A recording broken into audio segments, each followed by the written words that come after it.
Teacher Preston Smith in Boca Raton, Florida, says he wants to put up a 300-pound pentagram in the public square down there, bearing the slogan, "May the children hail Satan."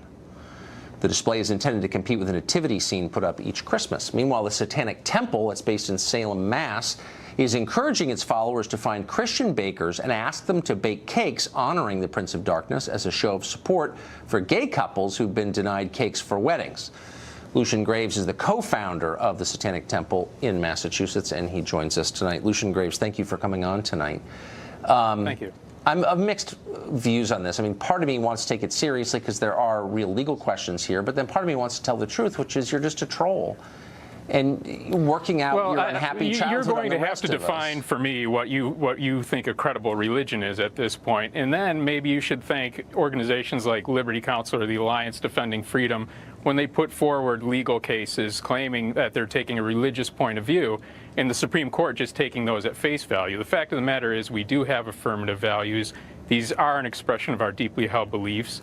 And I think that's all anybody really needs. Yeah, I mean, we've had this conversation before, and right, yeah, blah, blah, blah. But I mean, in the end, this is about getting publicity and hassling people. If you really have sincere beliefs and you're publicity to what end? It's publicity towards issues we truly do. I mean, I honestly think, not to play shrink, but it has to do with what was clearly an unhappy childhood that you had. But I guess my question is, if you have these sincere beliefs, if this is a real religion, then why not practice it?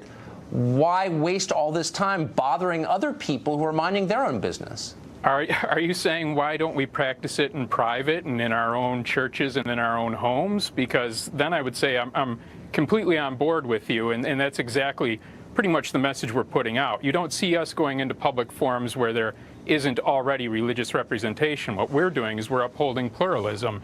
And even in the case with the cakes... No, you're not upholding pluralism. You're going and you're seeking out people to bother, and you're we're not seeking out people to bother. We're not the ones maybe I'm misreading this. No, maybe I'm misreading We're not the ones opening up the forum. Do you ever have an evangelical on and ask them why they need to force their Bibles into schools, why they need to put up a cross on public property when they have churches all over the place? I mean, when you open up that public forum, you have to be prepared for what they're not doing is what they're not doing is showing up at your house and saying, you know, say the Lord's Prayer with me, Lucian Graves, and if you don't, then I'm going to sue you, or I'm going to get the government to launch a suit against you. You say you and your followers, to the extent you have any, are seeking out small businesses that don't want to accommodate you in order to force them to violate their own beliefs.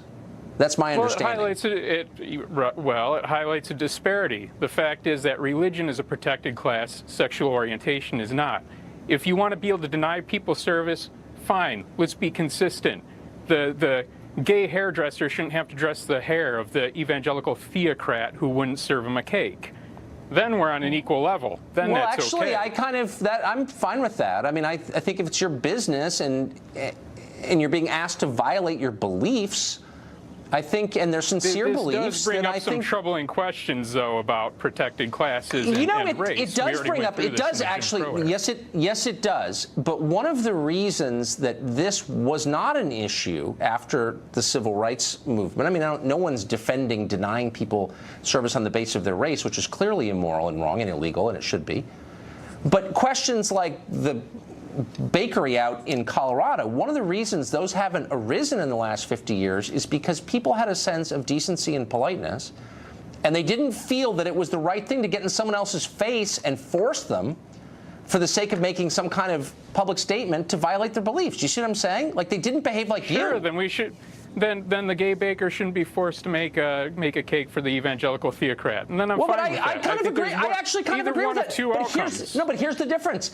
I haven't seen a single case of an evangelical forcing any kind of bakery to bake a cake that violates the baker's personal beliefs. And if there was such a case, I would come down on the side of the bakery, because why don't you back off and let people live their lives? In fact, why don't you do that, Lucian Graves, right, exactly, if indeed that's your real name? But you can't, because religion is a protected class.